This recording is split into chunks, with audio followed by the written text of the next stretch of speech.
And it's just very painful for all of us at NBC and who are at the Today Show.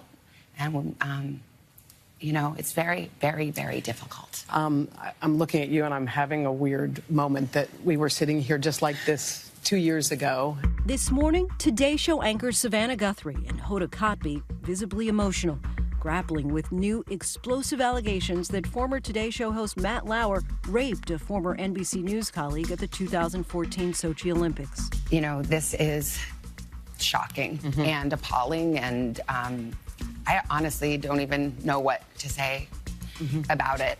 It's not easy now, and we support her and any women who have come forward with claims. Truth be told, Savannah and I did a little prayer upstairs just before, just to sort of sort out what we were going to do. And I think it's like you feel like you've known someone for 12 years, and then all of a sudden, like, a door opens up, and it's a part of them you didn't know. And we don't know all the facts in all of this, but there are not allegations of an affair. There are allegations of a crime. The rape accusation is detailed in excerpts that Variety magazine published from Ronan Farrow's upcoming book, Catch and Kill. And now Lauer is speaking out, saying, "My silence has been a mistake." In a letter provided to ABC News, Lauer says, "After not speaking out to protect my children, it is now with their full support I say enough," saying that the accusation of rape is categorically false, ignores the facts, and defies common sense. The incident in question centers on one night 5 years ago during the Sochi Olympic Games. Brooke Nevils worked for NBC News and was then NBC anchor Meredith Vieira's assistant. According to published excerpts, Nevils told Farrow that Lauer joined her and Vieira for drinks, and she ended up going back to Lauer's room twice, once to retrieve her press credential and another because he invited her back to the room. Once in the hotel room, Nevils says Lauer, who was wearing a T-shirt and boxers, pushed her against the door and kissed her, then pushed her onto the bed. According to Variety excerpts from the book, Lauer asked her if she wanted to have anal sex. She said she told him no, but he just did it. It hurt so bad. I remember thinking, is this normal? Nevils telling Farrow it was non-consensual in the sense that I was too drunk to consent. It was non-consensual in that I said multiple times that I didn't want to have anal sex. She says she ultimately stopped saying no and cried quietly into the pillow. According to the excerpts, Nevils told Farrow that once back in New York, she went on to have more sexual encounters with Lauer and reportedly initiated some of their contact. Lauer is now strenuously denying the allegations, writing that his relationship with Nevils was a fully consensual extramarital affair. It began when she came to my hotel room very late one night in Sochi, Russia. We engaged in a variety of sexual acts. We performed oral sex on each other. We had vaginal sex, and we had anal sex.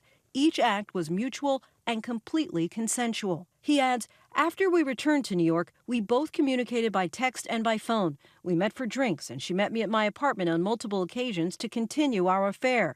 Our meetings were arranged mutually. At no time during or after her multiple visits to my apartment did she express in words or actions any discomfort with being there or with our affair. Why would a woman who says she was raped then continue to have sexual encounters or relationship with the perpetrator? Most rapes happen between people who know each other, and very often in the context of a relationship. And so it's not unusual for somebody to have a situation where they've been assaulted and where they continue to have some kind of relationship with the person. The idea that they continue to have a consensual sexual relationship after this initial encounter, you wouldn't say that that negates rape? Absolutely not. Absolutely not. According to Variety, Farrow says Nevils told colleagues and superiors at NBC, but nothing happened until November 2017 when she went to Vieira and told her what happened.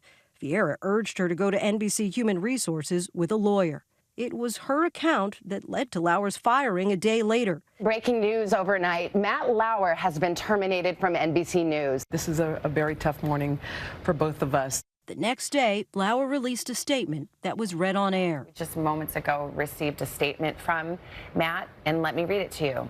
There are no words to express my sorrow and regret for the pain I have caused others by words and actions. To the people I have hurt, I am truly sorry. In 2018, Nevils went on medical leave and was eventually paid 7 figures by NBC, according to Farrow. Legally, settlements usually do not carry a statement of fault or guilt. They just say, we're paying you for a promise not to sue us, and that's usually where they end. NBC responded to Variety's report today in a statement saying Matt Lauer's conduct was appalling, horrific, and reprehensible, as we said at the time. That's why he was fired within 24 hours of us first learning of the complaint.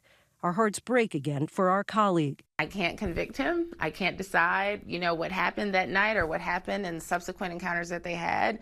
But I would say that the case against Matt Lauer doesn't look any better today than it did yesterday. And that letter, in my opinion, did not do him any favors. No charges were ever filed. I would be shocked if this accusation wound up in a criminal court because the core accusation is alleged to have happened in Russia. It would be tough, at least in my opinion, to try to make this into a criminal case. Farrow, who won a Pulitzer for his investigative reporting on the Harvey Weinstein allegations, talked to Nightline back in 2017. This is the hardest topic in the world for anyone to talk about. It's the last thing any of these women want to open up again. After Lauer was fired, the New York Times reported on two more women's allegations. One telling the paper Lauer summoned her to his office in 2001 during a workday, locked the door, and they allegedly had sex. The woman says she didn't report it because she felt ashamed and didn't want to lose her job. She says that he then asked her to unbutton her blouse, which she did. She says he then came around from his desk, pulled down her pants, and had sex with her. She says she does bear some of the responsibility for what happened, but she felt like he was kind of using his power over her. Lauer's former co-host Ann Curry, after learning of today's accusation, tweeted in support of Nevils, calling her a credible young woman of good character, adding that she believes her. Is it possible that two people could perceive a sexual encounter differently? That he might walk away and think it was consensual, and she may walk away and feel she'd been raped? Absolutely. I think that happens quite often. It's part of our conditioning that many men feel entitled to behave towards women as if they are objects, and they may not even realize or be aware that that's what they're doing, and that could leave them with very different understandings of what happened. It had been a stunning fall from grace for Matt Lauer.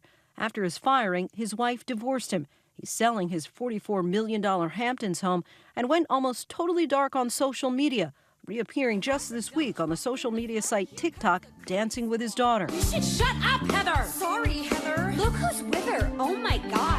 Good morning, everyone. Happy Thanksgiving. Lauer had been like America's dad, the man that America woke up in the mornings to see, known for his travels around the world. Where in the world is Matt Lauer? And his contentious interviews, like this one with Tom Cruise back in 2005. Aren't there examples where it works? Matt, you don't even, you're glib. And then with the 2016 presidential candidates. And they wonder about your temperament. A very special Monday morning for our friend Matt Lauer. From that first Today Show episode more than 20 years ago, Lauer quickly rose to stardom, becoming one of the highest paid television news anchors in history. He was in a lot of folks' houses every morning. Matt Lauer was the face of the Today Show brand in so many ways. But now Lauer joins the ranks of disgraced media titans Charlie Rose, Fox News CEO Roger Ailes, commentator and former Fox host Bill O'Reilly, Harvey Weinstein, and former MSNBC contributor Mark Halperin, once the political director here at ABC. MeToo wasn't a moment. It's a movement. It is a culture shift. It's happening. Women of all creeds and colors and backgrounds, they're like, wait, it's not supposed to be this way. I should be able to just go to work. And I want my daughter to be able to just go to work. And I want my younger sisters to be able to just go to work. Now Lauer, once contrite, is combative, determined to recast what's left of his public image. He writes in his letter, I admit I ended the affair poorly. I simply stopped communicating with her. I understand how that must have made her feel. However, being upset or having second thoughts does not give anyone the right to make false accusations years later about an affair in which they fully and willingly participated. Meanwhile, tonight, Nevils provided a statement to NBC News saying that his open letter was a case study in victim blaming. I'm not afraid of him now. Also tweeting her thanks to the survivors that offered her support.